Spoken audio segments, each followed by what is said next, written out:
Selamat datang di channel Suka kita. Ulang. Selamat datang di channel Suka kita.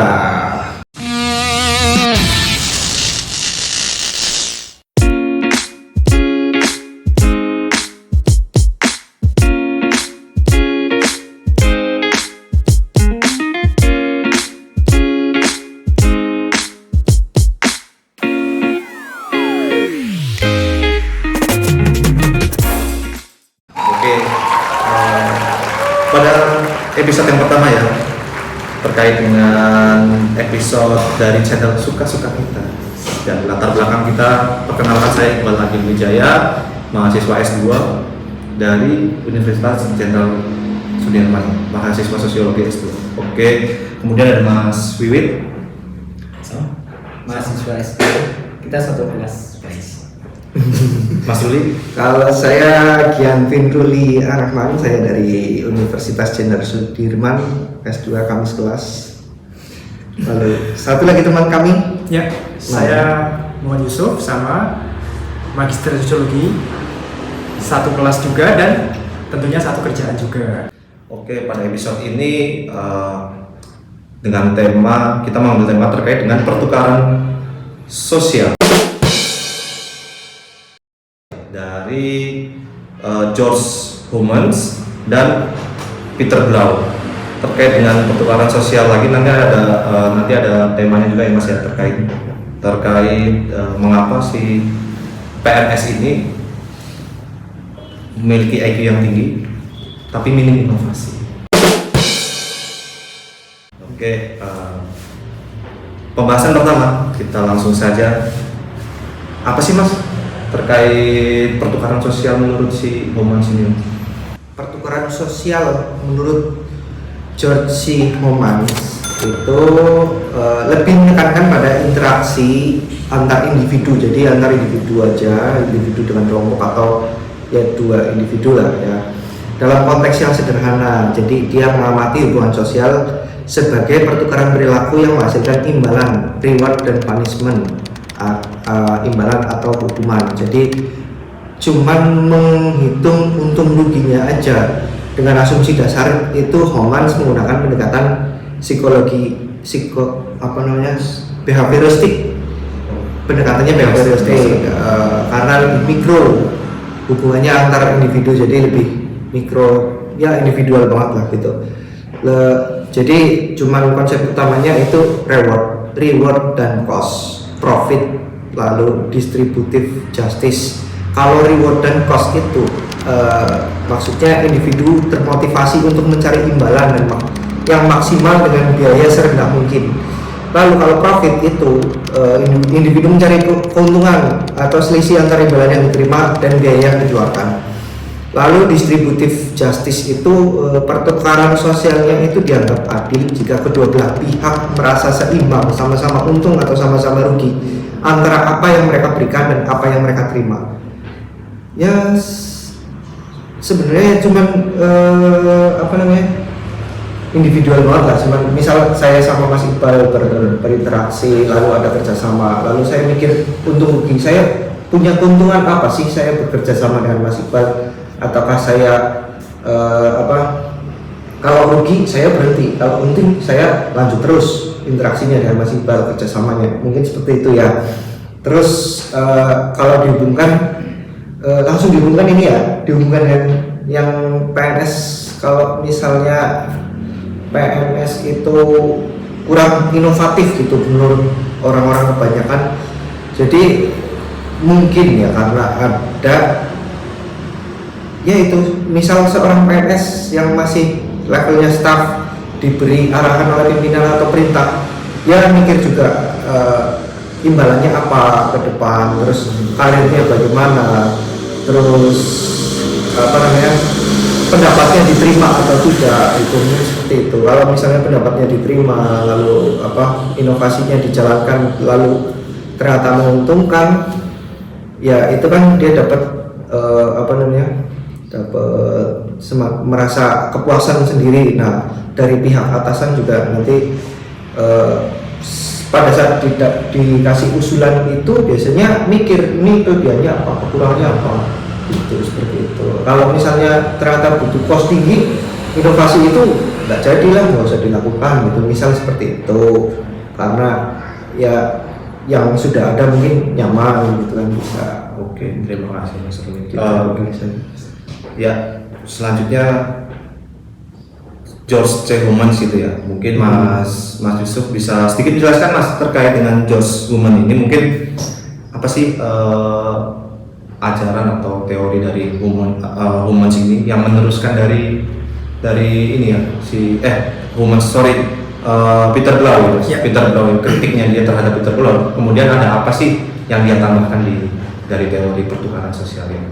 Ya, serupa tapi tak sama ya dengan Mas Ruli tadi yang dijelaskan Mas Ruli, bahwa ada perbedaan teori pertukaran sosial antara Humans dan Blau. Kalau Blau itu lebih cenderung ke makro ya, lebih mengembangkan teori pertukaran sosial ke tingkat yang lebih luas, termasuk itu contohnya dari sosial, organisasi, dan struktur masyarakat. Jadi dia mengembangkan bagaimana atau mengkaji bagaimana interaksi sosial berkembang menjadi norma dan institusi. Kemudian untuk Blau ini menekankan pentingnya hubungan sosial yang didasarkan pada kepercayaan, kewajiban moral, dan legitimasi dalam menciptakan struktur sosial. Mungkin untuk konsep utamanya ya, sama seperti Humans, Blau itu percaya individu mempertimbangkan keuntungan dan kerugian. Bedanya di sini Blau lebih menyoroti timbangan itu secara sosial ya, secara lebih makro, seperti penghormatan, pengakuan, dan status sosial seperti itu. Kemudian ada ketergantungan yang konsep utamanya dalam hubungan sosial, ketergantungan satu pihak pada pihak lain mempengaruhi dinamika kekuasaan. Kemudian ada kekuasaan dan ketidakseimbangan, di mana ketidakseimbangan dalam hubungan pertukaran menciptakan hierarki sosial yang kemudian mempengaruhi kekuasaan dan otoritas dalam masyarakat. Ya mungkin itu Mas secara garis besarnya. Kita masuk ke ini ya, tema terkait PNS. Kenapa sih sempat viral kemarin ya, bahwa PNS yang baru-baru lah terutama ya, generasi ya mas-mas ini lah, ini IQ-nya dinilai tinggi Mas. Ya kita bisa lihat TKD yang sampai 400, kemudian diglorifikasi bahwa TKD tertinggi Jawa Tengah sekian, ya kan, TKD tertinggi di luar sekian.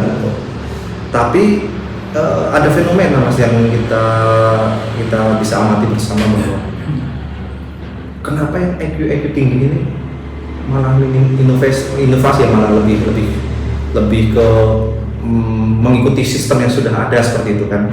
Mungkin ada pertanyaan dari saya terkait dengan ini, mungkin mengapa seseorang dengan IQ tinggi ini di lingkungan yang birokrasi ini ya seringkali memilih untuk tidak berinovasi. Mungkin berangkat dari pertanyaan itu ya, bisa dijawab mungkin Mas Wibit. Kenapa Mas? Kira-kira Mas?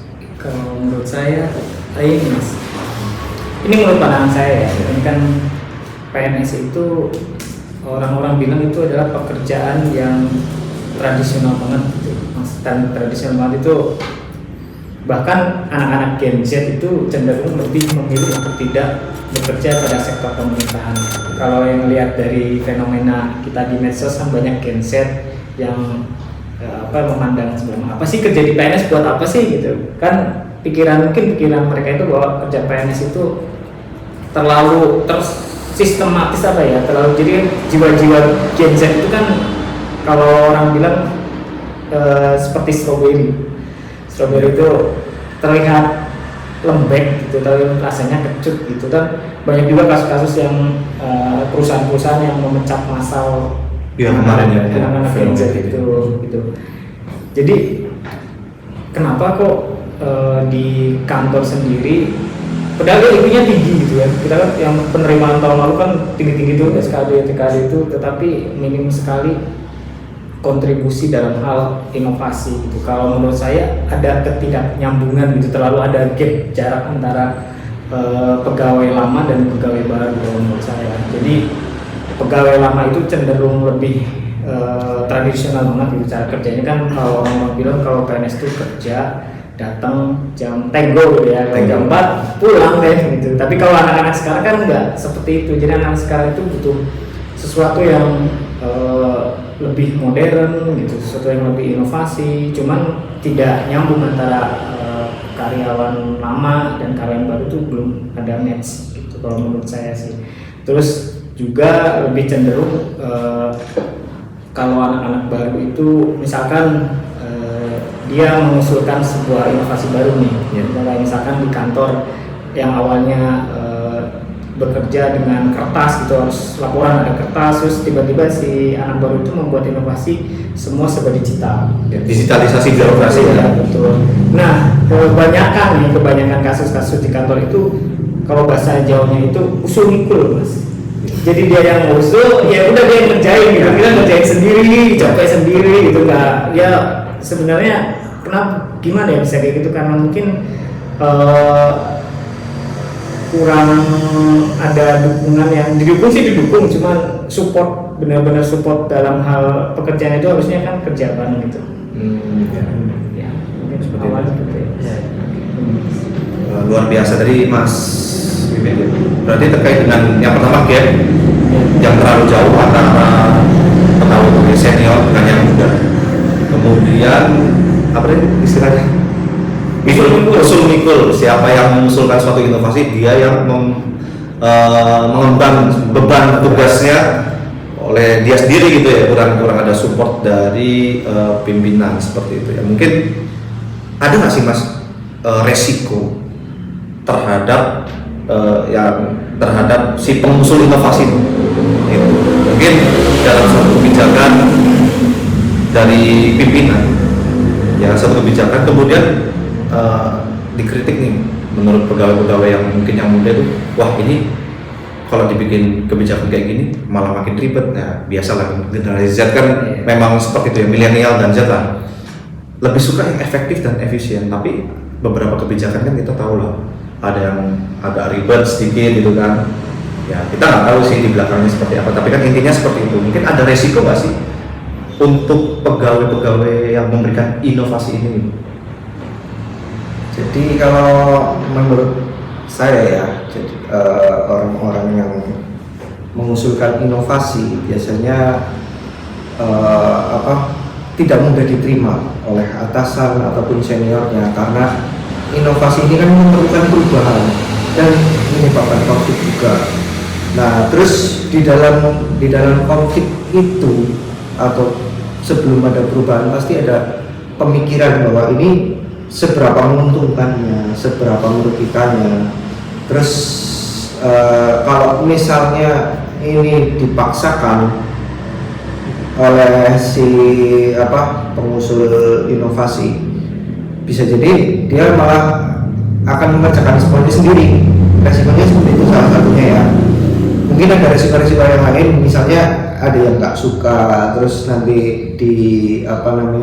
digosipkan sesuatu yang nggak baik, bisa jadi seperti itu ada, atau mungkin ada politik apa gitu dalam. Jadi tiap organisasi kan ada perpolitikannya ya mungkin ada masalah karir juga bisa kena dampaknya.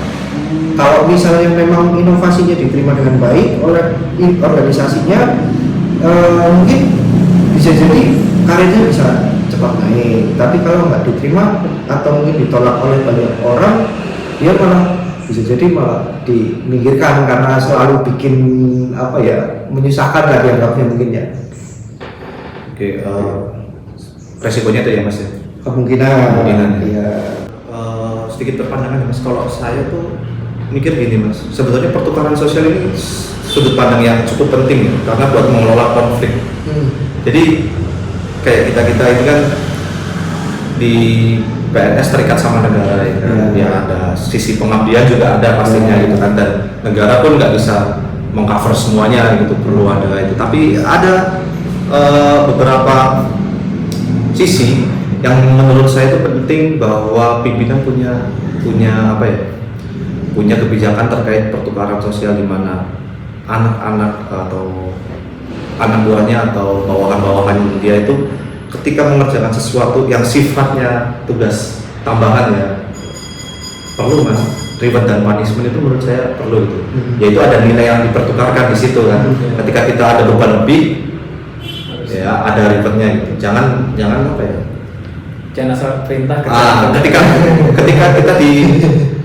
Ketika salah satu atau dua orang sebagian kecil dipekerjakan dan mendapat beban yang cukup berat, ya hasil dari pekerjaannya itu sama yang lain. Mungkin bisa melalui penilaian, bahwa yang ini penilaian kinerjanya sangat baik, bisa dan diberikan di terkait dengan penilaian ini hak prerogatif dari pimpinan menilai bahwa si A, B, C ini mendapatkan sangat baik karena dengan catatan ini. Itu kan salah satu pertukaran sosial yang bisa ini terkait dengan tema kita hari ini ya, yang inovasi. Kenapa sih pegawai yang berinovasi itu malah nggak dipakai gitu kan?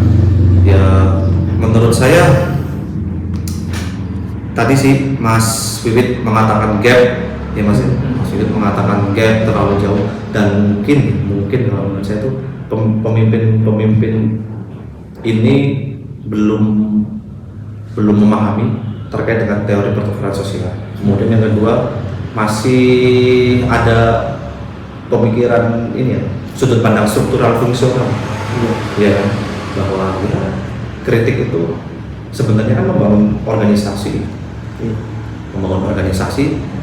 kritik melalui inovasi. Kritik melalui inovasi itu kan membangun organisasi, tapi dianggap sebagai masalah gitu. Nah, itu pentingnya belajar sosiologi unsur. Nah, kalau nambahin pertukaran sosial itu ya sebenarnya penting juga untuk menjaga performa individu dalam organisasi sih, kalau seperti itu. Cuman kadang-kadang seperti ini, ada pimpinan yang memberikan pekerjaan pada saat hasilnya bagus, dia diam saja. Tapi pada saat hasilnya tidak bagus, si anak buah ini mengerjakan hasilnya nggak bagus, itu ya dimarah-marahin atau mungkin terlalu tinggi lah punishmentnya gitu. Nah, rewardnya itu nggak ada pujian, nggak ada penilaian yang lebih, atau mungkin karirnya cepat naik gitu. Materi yang didapat, mungkin seperti itu. Kalau misalnya mungkin seperti itu ya. Ada beberapa lah pemikiran pegawai yang sangat pertukaran sosial ya, sangat pertukaran sosial. Harapannya kan berbeda-beda tiap manusia, itu tiap individu beda-beda harapan. Meskipun nggak semuanya konsep cara berpikirnya pertukaran sosial, tetap ada pasti kan beberapa pegawai yang saya kerja mau nyari duit kok gitu kan. Nyari duit biar kalau cuma dapat capek ya. Atau mungkin malah ada sebagian pegawai yang rela mengeluarkan uang pribadinya untuk organisasi. Ya, masih banyak ya seperti itu. Masih banyak yang tulis. Cuma belum terekspos aja.